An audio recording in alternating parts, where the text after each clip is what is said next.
Okay, I've just got home from the Buller Peaks Trail walk, literally 5 minutes ago, and I need to unpack my pack because there's wet stuff in there from yesterday. I stayed at Mount Buller last night with Sam. So we'll do a quick what worked, what didn't, and what gear I used on this trail. It's going to be a quick one. I might touch on logistics at the end of it, maybe for a few secs. I took my Z-mat on this. Worked out well because I actually ended up getting a slow leak in my thermarest, so having this underneath helped a little bit. Obviously they weigh a little bit, but not much. So yeah, took that. This is in no particular order, this pack shakedown, it's just as I pull it out. So I use my Lecky poles, Kumo lights I think they are. And I think there's a couple of pairs, so yeah, my fingerless mountain bike gloves did the deal.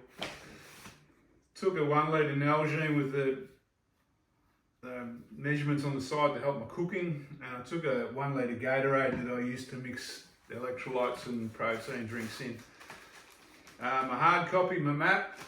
I needed this on the last day because my phone was pretty much inoperable in the rain.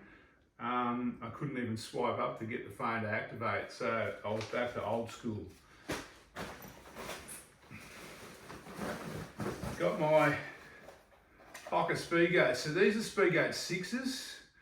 These are a new pair of Speedgate 6s I took for this walk. I mean, they're 100 k's through the Alps. Yeah, they're fine. I still say the new 6s are a little bit tighter around the toe box than the 5s, so I might have to go to 14s. These are 13 wides. I put my phone in there. This has got a spare battery, and I've got my InReach, where Sam can track me. A couple of people track me to just see, make sure I'm safe. In that one there, I've got my toiletries and a few pills, vitamin pills, Panadol, that kind of thing, antihistamines. In this one here, I keep my my head torch, and my earphones. I kept everything. I knew I was going to get a lot of rain on this walk, so I took a lot of snap lock bags just to help keep everything dry. Okay, that's the outside pretty well done. The pack itself is the old Wind Rider. I'm still using it. It's done many trips. Hyperlight Mountain Gear Wind Rider. That's about a 60 litre pack. Yeah, come through this walk with all the rain, not leaking at all. Every time you'd open it up, it'd be dry around the top. The only thing is, it has got a drain hole on the bottom, a couple of drain holes. The water can work its way back up eventually after a lot of rain. This is my food bag. It's got a little bit of food still in it because I finished the day early. So yeah, I keep my food in a dry bag. Look, I'm not going to break this down. This is just my odds and ends. So there's another spare battery. There's some prescription pills. There's some, there's a pack towel. Just the odds and ends. A little day pack that I use for the Mount Cobbler loop. My glasses, a few, just odds and ends go in here. It's waterproof. It's Dyneema. I think that's another Hyperlight Mountain Gear item. It's called an organising bag. My clothes, I kept in my spare clothes. I either kept in this dry bag, or in with my sleeping bag in another, or in with my quilt in another dry bag because it was so wet. Worked out well. The clothes in my pack never got wet. Obviously, the clothes that I was wearing got soaked.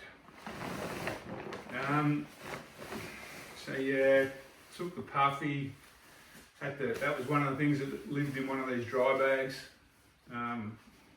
That's your last resort, keep you warm at night. This is the gear I slept in, like a little nitro MacPack fleece with a hood. and just a pair of Montane pants. That's what I slept in the sleeping bag. I had to make sure this stuff stayed dry during the day, which I did. There's a buff pillowcase that I chuck anything into to kind of use as a pillow. I didn't take a blow-up pillow on this one. This is my quilt that I took. I've got to get it out because everything's a little bit damp, so I've got to air it out. So this is another of my tier gear quilts. I've got two. This is the lighter weight one that I took on this walk. This is good down to about 2 degrees. Had no trouble on this walk. Didn't get any colder than probably 8 or 9. And I slept with it open most of the time. But yeah, highly recommend the tier gear stuff if you can get them. They're not making it in Tassie anymore. And that went in this event waterproof, breathable, allegedly stuff sack, compression sack. This is my toiletries. I take a toilet roll, obviously, cigarette lighter, trowel, some wet wipes, just stuff to keep you clean and toilet at the end of the day, that kind of thing. I keep them in a dry bag too because you don't want your toilet paper to get wet. Toilet paper is also inside a snap lock. Digging through here now. This is my ground sheet. You can also use this to kind of sit under in the pouring rain during the day if you want to stop, or you can wrap your stuff in it as you're trying to pack up your tent. It's got a few uses. It weighs about 50 grams. It's a Z-Pax. I think this is the duplex ground sheet, Dyneema. I took a bladder on this because I suspected the huts were going to be busy and I'd want to camp away from them. So I needed to be able to carry some extra water. I only used it once, but it was handy up at Mustering Flat. Carried a book by mistake from the last walk I did. So yeah, don't advise that, carrying a book for no reason through the Alps. My little toque titanium pot. It's got my gas bottle inside it, matches, cigarette lighter, knife, that kind of thing. That's what I cook with. The cooker itself is actually in with my food bag. Floppy hat for the odd sunny day that I got. Okay, this is a bit wet, I'm going to dry this. This is my Thermarest. Now I've got a leak on this somewhere. I'm going to have to suss this out before my next walk. It goes down, probably takes 4 hours and I lose a bit of air and I've got to pump it up again. So it didn't really worry me too much. Just meant I had to pump it up once during the night when I woke up to go to the toilet or something. But yeah, this has done a lot of work. First leak I've ever had in it. So we'll see if I can find it and fix it.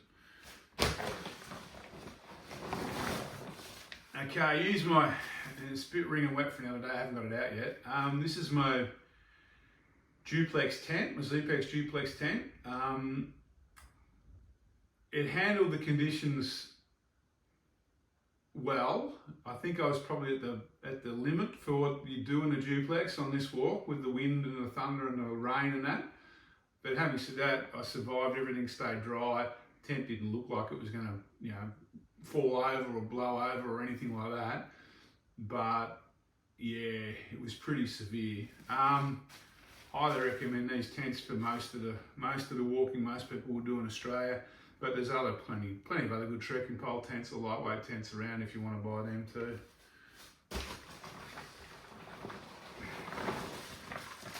This is just my socks that were wet that I've just put in a snap lock so that I don't get everything else wet. All right, that's about it for my pack. If there's any questions, feel free to fire away in the comments. As far as logistics go, on the Buller Huts Trail, I carried the food for 7 days, even though if I did it in 6. Most people would probably do it in 7, I guess. You could easily stretch it out for 8 or 9. The things you need to consider with the Buller Huts Trail is water on the ridges up around Bluff Hut, Lovex, There is reliable water sources, but sometimes they're a bit far. They're not every day. When I went through, obviously there was water everywhere. So sometimes you may have to plan water a little bit. If you wanted to do food drops, it is possible to get in there to do food drops, but you need a decent four-wheel drive. Otherwise carry your food. The tracks themselves, it's a mixture of walking pads, four-wheel drive tracks and kind of dirt roads. They're all pretty good. Not all of them are signposted. So you need to be able to navigate a little bit. So just keep that in mind. What else is there? That's about it. Look, it's a good walk for people that want to maybe experience a multi-night walk in the high country, but aren't quite ready for the real remote stuff. You're never really more than a day away from a four-wheel drive track on this, even walking slow. I mean, I was crossing numerous four-wheel drive tracks, all four-wheel drive access points every day.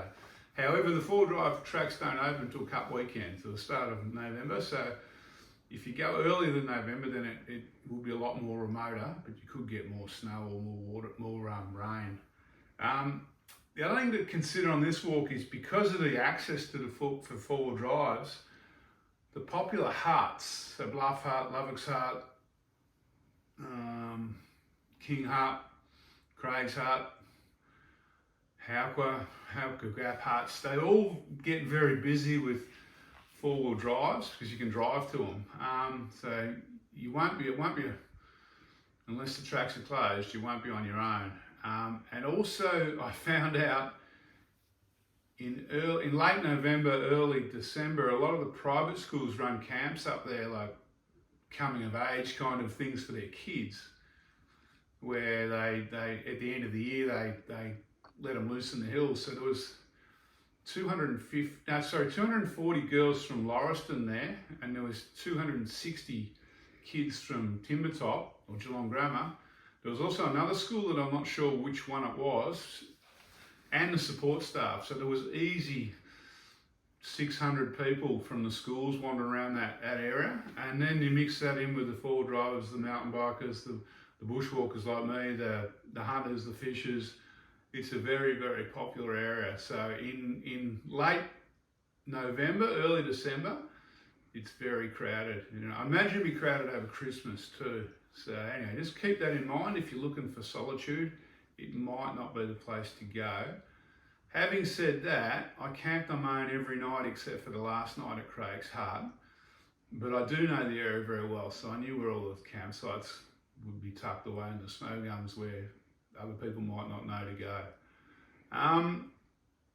Look, like I said, I recommend it for someone for people who have maybe done a little bit of walking in the high country, maybe Feathertop or the Goin High Plains, and they want to just progress to something a little bit more rugged. You'll certainly get rugged on this 4 mile. The crosscut, speculation. It's pretty rugged, but you're not that far away from help if you need help or you need to bail. So it's a good one for maybe making that next step up.